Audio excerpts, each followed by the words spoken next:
Upaya hukum pra-peradilan yang diajukan Rektor Universitas Udayana UNUD, Profesor Dr. Insinyur Inyuman Gede Antara, yakni pemohon melawan Kejaksaan Tinggi Bali atau termohon kandas. Hal ini setelah Hakim Tunggal Agus Ahyudi menolak pra-peradilan pemohon.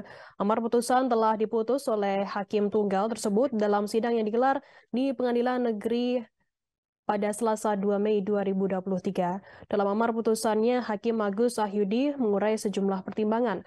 Disebutkan dalam putusan Mahkamah Konstitusi, selain memuat perluasan, objek pra-peradilan juga memberikan penjelasan atas pengertian bukti permulaan yang cukup dan bukti yang cukup, yakni adalah minimal 2 alat bukti sebagaimana termuat dalam pasal 184 KUHP. Informasi lebih lengkapnya akan disampaikan oleh rekan jurnalis kami dari Tribun Bali. Ada Putu Chandra yang akan melaporkannya. Silakan rekan Putu.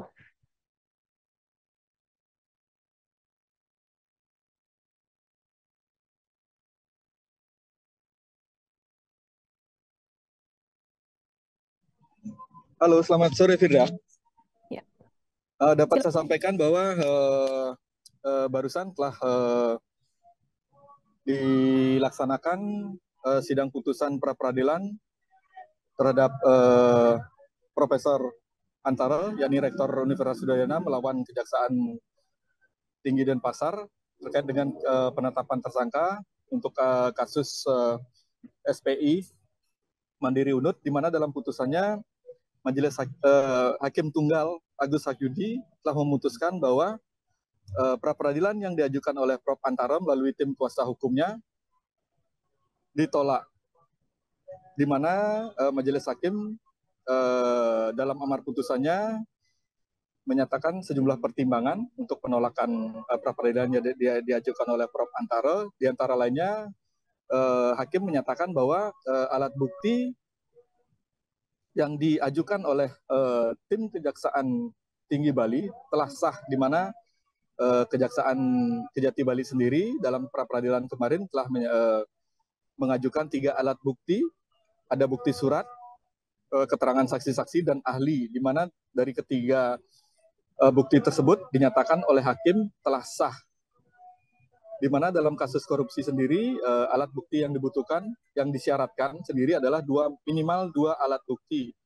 Dan menurut Hakim atau pendapat Hakim sendiri, alat bukti yang diajukan oleh Kejaksaan Tinggi Bali untuk menetapkan Prof. Antara sebagai tersangka telah sah.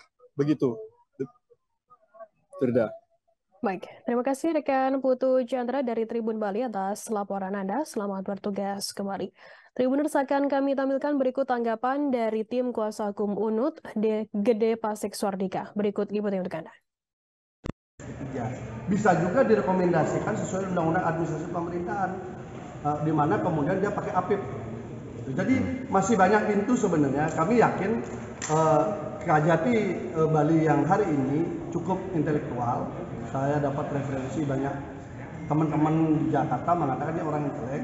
Jadi pasti akan pendekatannya lebih intelektual, tidak kayak kemarin tersangka dulu kabur kemudian, kan begitu. Tapi tidak apa-apa. Kami masih melihat potensi apakah dia jalurnya bisa ke APIP misalnya, apakah dia jalurnya ke SP3, atau kemudian harus di persidangan dibuktikan dengan alat bukti yang nanti terukur secara material, kan itu. Karena hari ini kan formil, yang penting ada saksi, entah bagaimana kesaksiannya nggak perlu, yang penting ada surat, entah bagaimana suratnya, yang penting ada ahli, entah bagaimana keterangannya, nggak masalah. Karena kan itu kondisi hari ini. Penegasan terakhir, berarti kan tim hukum UNUD siap menghadapi di pokok perkara, di persidangan. Suka tidak suka, mau tidak mau, maka memang masuk ke pokok perkara kalau berkasnya dilanjutkan. Karena ini kan masih pemeriksaan.